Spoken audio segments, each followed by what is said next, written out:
Everyone, कैसे हो आप लोग? I hope you all are doing well. So मैं हूं Joshika from Learnohub, the free learning platform जहां पर आप पढ़ सकते हो maths, science, SST absolutely for free at learnohub.com।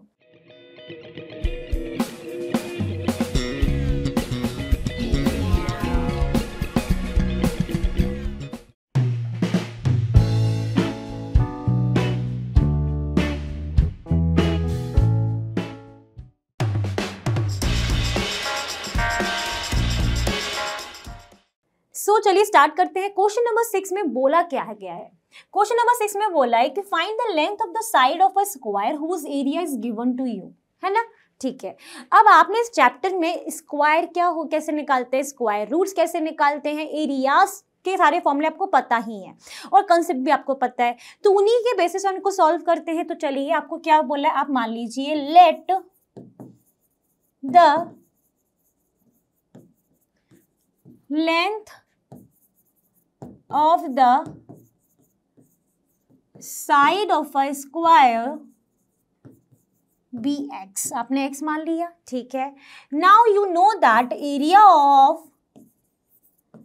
square is equal to side का स्क्वायर यानी x का square, and this area of square is given to you 441 metre square. Now you have to find out 10(1)x, तो x क्या हो जाएगा, √441।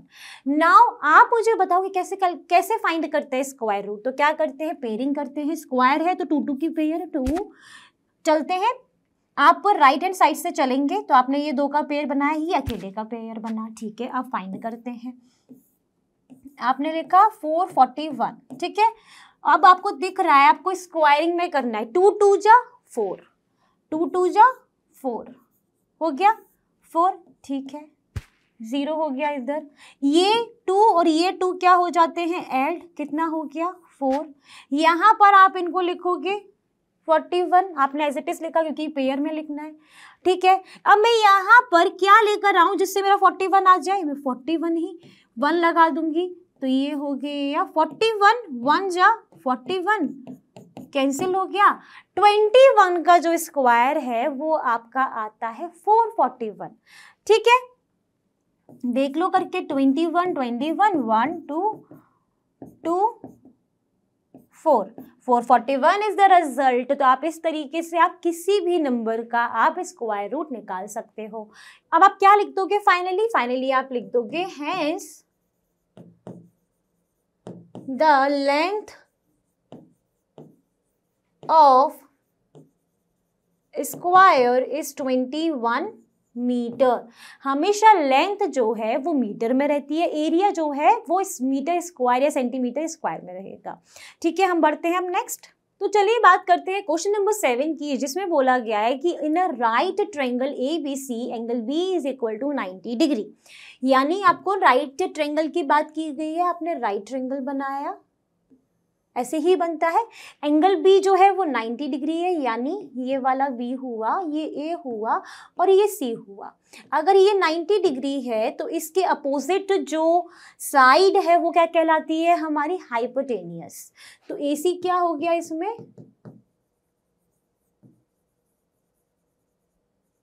Hypotenuse हो गया, ठीक है। अब यहाँ पर जब भी हमारे पास राइट ट्रायंगल होते हैं और आपको ए में दिया गया है, ए बी आपको गिवन है 6 सेंटीमीटर, बी सी आपको गिवन है 8 centimetre, and this A C you have to found out in a right angle triangle. Then हम क्या यूज करते हैं यहाँ पर, बाय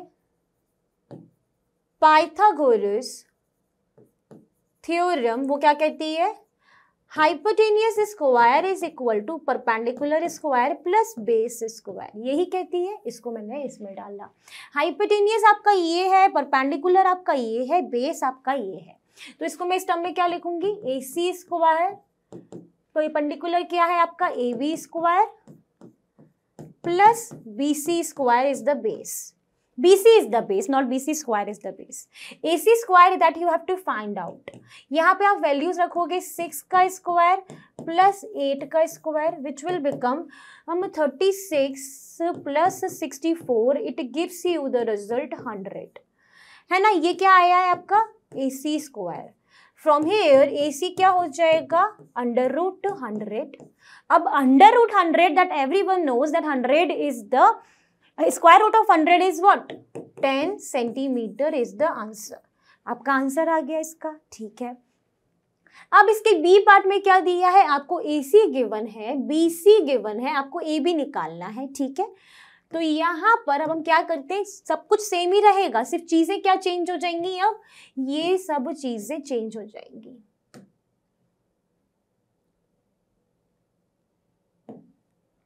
अब मैं फिगर को तो बस चेंज कर रही हूँ. ठीक है, तो यहाँ पर आप देखोगे BC आपका 5 सेंटीमीटर हो गया है, AC आपको 13 सेंटीमीटर. अब आपको AB निकालना है. फॉर्मूला सेम रहेगा, ये this is your A part and अब B पार्ट कर लो. तो B पार्ट में आपका फॉर्मूला सेम है, तो AC square is equal to AB square plus BC square. Here आपको क्या निकालना है, AB स्क्वायर आपको निकालना है. वो क्या हो जाएगा, AC square minus BC square. This will comes out, AC is what, 13 का स्क्वायर माइनस 5 का स्क्वायर. 13 का स्क्वायर क्या होता है बच्चों, 169, इट इज 25. तो ये कितना हो जाएगा, 144. AB का स्क्वायर, तो AB क्या हो जाएगा, 144 का under root. And under root 144 आप जब कैलकुलेट करोगे आपको याद होने चाहिए इतने स्क्वायर्स. तो दिस विल स्क्वायर ऑफ 12. तो 12 सेंटीमीटर इज द आंसर. आप चाहो तो अपना ये जो आप जिस तरीके से निकालते हैं स्क्वायर रूट, आप उससे भी निकाल सकते हो, वो कुछ लोगों को याद है तो आप डायरेक्ट भी लिख सकते हो. ठीक है, आपके आंसर्स आ गए. हम बढ़ते हैं नेक्स्ट. तो चलिए बात करते हैं क्वेश्चन नंबर 8 की फ्रॉम द एक्सरसाइज 5.4. और ये क्वेश्चन काफी अच्छा क्वेश्चन है. इस क्वेश्चन में क्या बोला है कि a gardener has 1000 plants. Okay, he wants to plant these in such a way that the number of the rows and number of columns will become equal. यानी ये बोल रहा है कि इसे इस तरीके से ये प्लांट्स लगाने हैं कि number of rows is equal to number of columns हो जाए. तो हम क्या करते हैं, हम अज्यूम कर लेते हैं कि ये हमारा x है. So find the minimum number of plants he need more for this. वो क्या चाहता है कि उसको अब कितने मिनिमम नंबर ऑफ प्लांट्स की रिक्वायरमेंट है जिससे उसकी ये जो वो उसकी डिमांड है वो फुलफिल हो जाए. तो अभी अगर हम देखेंगे तो x का square row multiply column gives you 1000 plants, है ना. अगर हम x का under root is equal to क्या हो गया, under root 1000. Now you have to calculate the 1000 का अंडर रूट यानी square root with the help of long division method. And also you know that 1000 का कोई भी perfect 1000 is not a perfect square. तो यहाँ पर हमने पेयर बनाया. 10 से जस्ट पहले कौन सा परफेक्ट स्क्वायर है, that is your 9 which is 3 का स्क्वायर. तो 3 3 इज 100. यहाँ पर क्या आएगा, 3 + 3 6. ठीक है, अब इस 6 में क्या हम यहाँ पर लिखें जिससे इसको हम डिवाइड कर पाए. हम 62 लिखते हैं तो इट विल गोज 124, मतलब ये 100 से बड़ा हो जाएगा 124, तो हम उसके पास नहीं जाएंगे. तो हम 61 1 पर रह गए. यहाँ पर आपका आएगा 61 और यहाँ पर बचता है आपके पास रिमाइंडर 39. यहाँ से हमें ये मालूम पड़ा कि 31 का जो स्क्वायर होगा दैट इज लेस देन 1000 होगा.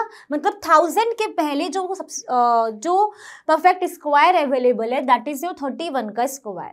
ठीक है, अगर हम 32 का स्क्वायर करते हैं तो वो 1000 से बड़ा हो जाएगा. So what is the square of 32? तो आपको पता होगा इसका स्क्वायर, नहीं तो आप निकाल ही लोगे. वो आपका निकल कर आएगा 1024 which is greater than 1000.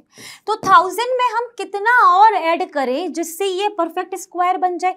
1000 is not a perfect square that everyone knows, है ना. तो 1000 में अगर हम 24 ऐड करते हैं तो it will become the perfect square of 32, है ना. तो यहाँ से आप 1024 माइनस 100 करते हो तो 24 निकल कर आ जाएगा. तो आपको कितने नंबर ऑफ प्लांट्स की रिक्वायरमेंट होगी, तो आप लिखोगे हैंस द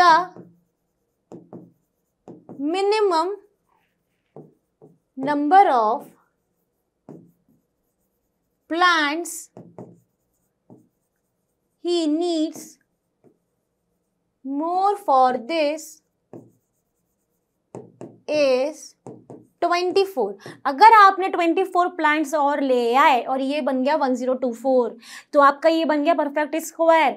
परफेक्ट स्क्वायर बना तो number of rows is equal to number of column हो जाएंगे। कैसे? X square is equal to 1024, x will comes out 32, तो 32 आपकी रोज हो जाएंगी, 32 आपके कॉलम्स हो जाएंगे। आई होप ये आपको क्लियर हो गया। इस क्वेश्चन की आपको प्रैक्टिस करनी पड़ेगी बार बार, क्योंकि ये अच्छा क्वेश्चन है। ओके, अब बढ़ते हैं नेक्स्ट। तो चलिए बात करते हैं 9th क्वेश्चन की। 9th question somehow is similar to the 8th one. Difference कहां पर है वो मैं आपको बताऊंगी, ठीक है। There are 500 children in a school. कितने स्कूल में बच्चे हैं? 500 बच्चे हैं। For a P T drill they have to stand in such a way that a number of rows will become equal to the number of columns. यहां पर भी net की तरह ही चाह रहा है, डिमांड उसकी वही है। फिर यहां पर चेंज कहां पर हुआ? उसने पूछा क्या है आपसे, how many childrens would be left out in this arrangement. कितने बच्चे छोड़ के चले गए, वहां पर कितने और चाहिए था, इसीलिए हमें 24 ऐड करेंगे तब बन रहा था परफेक्ट स्क्वायर। यहां पर कितने छोड़ के चले गए, क्वेश्चन आपका ये है, ठीक है। तो number of rose and number of columns हम पहले की तरह x मान लेते हैं। एक्स स्क्वायर हो गया आपका 500 and x will is equal to √500। और ये भी हमको पता है कि 500 is not a perfect square, और आप चाहो तो लॉग डिवीजन से आप निकालोगे। 500 पेयर बनाया, 5 के जस्ट पहले कौन सा परफेक्ट स्क्वायर है, दैट इज योर 4 मतलब, तो ये 4 हुआ, 2 टाइम्स होने पर ये 100 हुआ, 2 + 2 4 हो गया।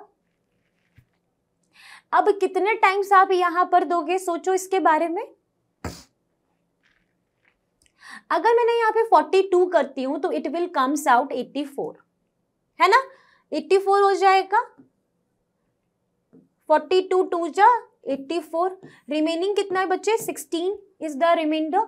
तो आपको ये पता है कि 100 के पहले जो परफेक्ट स्क्वायर अवेलेबल है दैट इज योर 22 का स्क्वायर, ठीक है, which is less than the 100। Okay ma'am, 84 है, समझ गए हम ये बात। तो इतनी बात हो गई, क्लियर हुई या नहीं? 22 का अगर आप निकालोगे स्क्वायर 4 4 4 कितना आ रहा है, 484। यानी 22 का जो स्क्वायर है वो 500 से छोटा है, बिल्कुल छोटा है। अब आपको इस 500 स्टूडेंट्स थे टोटल, आपके पास कितने बच्चे छोड़ के चले गए जिससे आपका नंबर ऑफ रोज और नंबर ऑफ कॉलम्स इक्वल हो जाए। तो आप क्या करोगे, 500 में से आप कितना माइनस करोगे, 484 माइनस करोगे, आपको आंसर मिलेगा।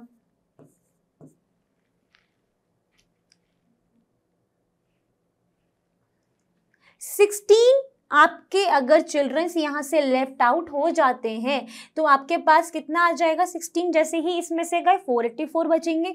484 जैसे ही हो जाएगा वो आपका परफेक्ट स्क्वायर हो जाएगा, जिसमें आप कह पाओगे कि नंबर ऑफ रोज जो है वो नंबर ऑफ कॉलम्स के बराबर हैं। तो 16 childrens left out in this arrangement to make number of rows and column equal। तो हमने बना लिया, वहां पर हमने ऐड किया था, क्यों, क्योंकि हमें ज्यादा कितना चाहिए ये बताना था। यहाँ पर कम कितना करें इन 500 बच्चों में से जिससे परफेक्ट स्क्वायर बन जाए वो बताना है, इसलिए सब्ट्रैक्शन किया। आई होप क्लियर हो गया। मान रही हूँ कि ये क्वेश्चन थोड़े ट्रिकी हैं, बट इस तरीके के क्वेश्चन से आप प्रैक्टिस करोगे, आई एम डेफिनेटली श्योर कि आप ये कर लोगे, ठीक है। और practice makes a man perfect और प्रैक्टिस मेक्स मैथ्स परफेक्ट, है ना। चलिए देखते हैं। सो आई होप आज का तो सेशन रहा है काफ़ी अच्छा रहा आपके लिए। और जैसा कि आप जानते हो लर्नो हब फ्री है पर बेस्ट, और यहाँ पर आपको मिलता है math science SST absolutely for free at learnohub.com। So thank you everyone.